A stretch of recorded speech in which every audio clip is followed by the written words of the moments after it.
มาแวะเบิ่งจับมือจับหวังเมื่อหอบยามเข้าในนาเคียงนามุมตูมตา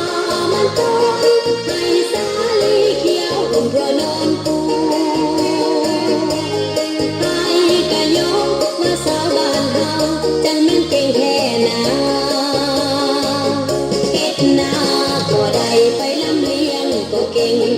สาวเสียงควงจิตใจเปิดใสดำน้ำยวนความมิไหลเย็นอยู่กองห่มแปดลมพัดวีวอนหน้าอ่อนซ้อนแม่สาวกองร้อน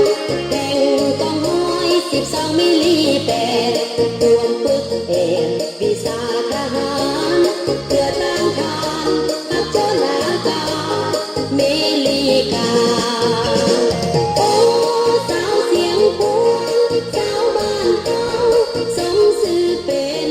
หญิงหนุ่มลาวลีลาอาถรรพ์สมเป็นลูกหลานของประชาชนเหมือนนกแอ่นบินเจออยู่เมืองลาวหน้าฮักแท้แม่สาวเสียงควางหน้าสวยๆตาดำๆข้อกลมเกียงลางบ่าพายปืนยิ้มแย้มแจ่มใสความก้าวไปตามเส้นทางปลอดภัยประเทศไท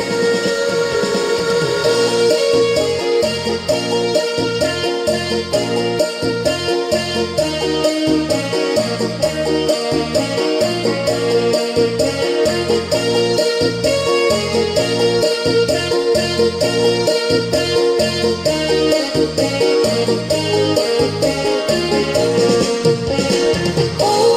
สาวเสียงพวงสาวบ้านเฮาสมชื่อเป็น